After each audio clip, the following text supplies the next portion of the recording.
Se você vai para uma conversa com a disposição de convencer o seu marido, a sua esposa de alguma coisa, de novo, isso não é diálogo. Como ter um bom diálogo em qualquer bom relacionamento? Sou o Dr. Jorge Rodrigues, sou médico psiquiatra e eu tô aqui para ensinar tudo sobre relacionamento para vocês. Se você tem interesse em assuntos como esse, já segue o nosso canal, clica no sininho para você ser notificado e deixa seu like que a gente está precisando dele. É o seguinte, como ter um bom diálogo, seja no casamento, no namoro, no noivado, como fazer o diálogo fluir de fato. Presta atenção que isso aqui é contraintuitivo. Olha que negócio interessante, a maioria de nós acha que sabe conversar com o marido, com a esposa, com o namorado, com a namorada, com o noivo, com a noiva. E se eu te disser que a gente não sabe? Essa que é a grande verdade, a gente não sabe mesmo. O diálogo ele tem diversas facetas e eu queria trazer as 3 principais facetas. Não é só isso, mas se vocês seguirem esses 3 passos que eu vou colocar e enumerar para vocês agora com absoluta certeza, vocês já terão meio caminho andado. Primeira coisa que vocês precisam entender é assim, ó, o diálogo ele precisa, para fluir, primeiro entender qual que é o fundamento mesmo dele.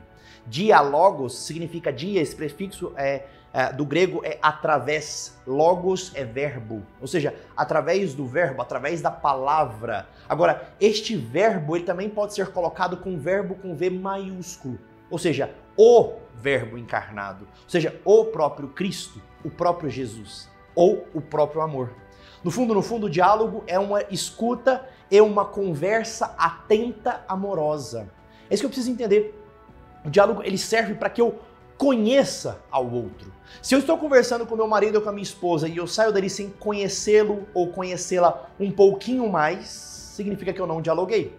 Significa que eu estou tendo um monólogo de 2 e é isso que 99% das vezes vocês estão fazendo, tendo um monólogo de 2. Se você vai para uma conversa com a disposição de convencer o seu marido, a sua esposa de alguma coisa, de novo, isso não é diálogo. O diálogo é conhecer ao outro, porque conhecendo ao outro eu consigo ter uma coisa chamada intimidade. Santo Agostinho diz assim que só se ama aquilo que se conhece. O diálogo é instrumento para conhecer ao outro, gerar esta intimidade do outro. Esta intimidade acaba inclusive mais tarde sendo coroada no casamento com o sexo. O sexo é a coroa da intimidade. É por isso que um casamento que não tem bom diálogo, certamente ele não terá um sexo gostoso.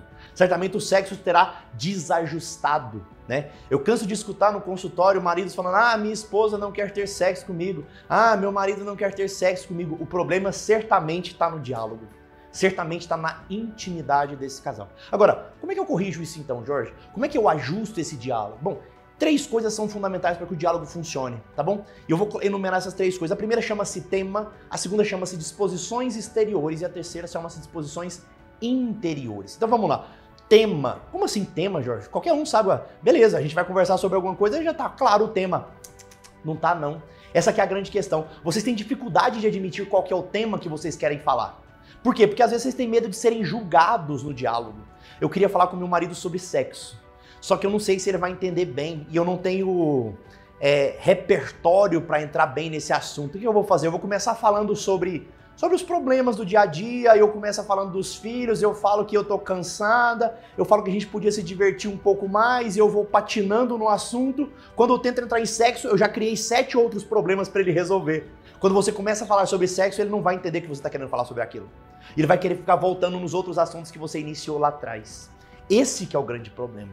Você quer ter um diálogo eficiente com o seu marido? A primeiríssima coisa que você tem que ter é um tema claro sobre isso. Eu quero falar sobre sexo. Eu quero falar sobre filhos. Eu quero falar sobre educação dos filhos. Eu quero falar sobre finanças. Agora, presta atenção. Uma coisa que vocês podem fazer para ajudar nesse quesito tema é a antecipação do tema. Manda uma mensagem pro seu marido. Oi, amor, tudo bem? Vamos jantar hoje? Vamos? Eu tô querendo conversar sobre finanças. Eu tô querendo conversar sobre aquele financiamento. Eu tô querendo conversar sobre aquela coleguinha do trabalho que eu não gosto e você tá de papinho com ela de novo. Eu estou querendo conversar sobre esse assunto. Por quê? Porque, primeiro, você cria um repertório melhor, você já vai preparado ou preparada para aquele assunto e o seu marido e esposa também vão preparados para aquele assunto. Então tudo fica um pouco mais fácil. Manda uma mensagem e cria essa antecipação do tema. Isso ajuda. Segunda coisa, as disposições exteriores. O que são disposições exteriores, meu caro? É assim, ó. Existem certas coisas que desajustam o diálogo. Quais são elas? Fome, sono, dor, ansiedade, tristeza profunda. Essas coisas, elas desajustam o diálogo. Significa que eu vou responder menos com a minha consciência e mais com o meu inconsciente, mais com o meu estômago. Ou seja, eu respondo de forma afetada, de forma grosseira, de forma rude, porque eu não estou sendo eu mesmo, porque o meu senso de presença está desajustado. Por que o meu senso de presença está desajustado? Porque eu estou desbalanceado do ponto de vista corporal. Sabe aquela máxima que eu vivo escutando por aí? Casal não pode dormir brigado. É necessário, porque está escrito na Bíblia, não te deitarás sobre a tua ira. Larga de ser idiota, larga de ser trouxa. O cara que, quando o profeta escreve, não te deitarás sobre a tua ira, não era sobre isso que ele estava falando, seu tonto. Larga de ser idiota. Hã? Às vezes você está brigado com a tua mulher, vocês não estão bem, né? E você está morrendo de sono. Claro, é óbvio que a primeira coisa que você precisa fazer é dormir.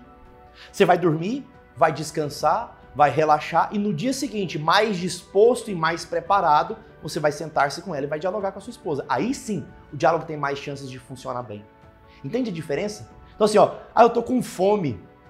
Não vai para essa conversa. Não vai para essa conversa. Eu tô de TPM. Pra que você vai conversar com a sua esposa de TPM, meu caro? Sabe? Aí depois vem o cara lá do seguro de vida e fala assim, você pratica algum esporte radical? Você fala, eu converso com a minha esposa na TPM. É óbvio que tu não vai fazer isso, né? Larga de ser tonto. Então assim, disposições exteriores é saber achar o momento certo, a hora certa, a estrutura correta para se falar com o outro. Tá entendendo ou não? E por último, e mais importante dos três, as disposições interiores. O que é uma disposição interior adequada? Aquilo que eu falei do diálogo, né? Ou seja, eu vou para o diálogo com a intenção de conhecer o outro. Meu marido estava curtindo foto de mulher no Instagram. Eu vou sentar-me com ele e falar, amor, tá tudo bem? Tá tudo bem.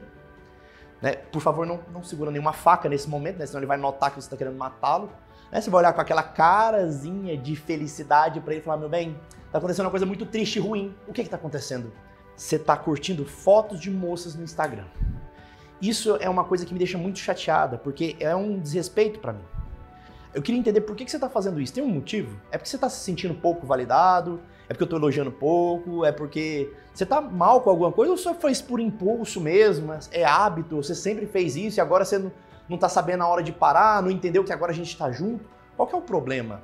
E aí você vai escutar um homem tentando se abrir de alguma maneira e é nesse momento que você tem que não julgar e ouvir atentamente. Tá? Vice-versa, tá? Tô falando que é só a mulher que tem que fazer isso. Obviamente o homem também vai ter que ter essa disposição. Chegar pra mulher e falar, amor, eu tô vendo que você tá com as atitudes estranhas com as suas amigas e não sei o quê, você se afasta, fica de segredinhos com ela. Tá tudo bem? Você tá querendo se abrir comigo também? Porque assim, eu queria que você se abrisse comigo, eu quero saber desse íntimo seu, eu não quero que você fique se abrindo só com as suas amigas. Tudo bem, você tem que ter amigas, o problema não tá aí. Mas assim, se você tá com um problema, se tá com alguma coisa, assim, fala comigo, eu sou seu marido, eu quero te ouvir. Então, me fala, é porque eu sou rude às vezes, é porque eu sou grosseiro, às vezes você fica meio com o pé atrás de se abrir? Pode falar, eu tô disposto a ouvir. E aí ela fala e você, ao invés de retrucar, escuta atentamente, mesmo que você ache que você tem razão. Mesmo que você ache que você tem razão. Essa escuta atenta, ela é extremamente necessária. Isso é um diálogo de adultos. Isso é uma conversa de adultos. Isso funciona. Isso salva um namoro, um noivado e fundamentalmente salva um casamento. Entenderam ou não?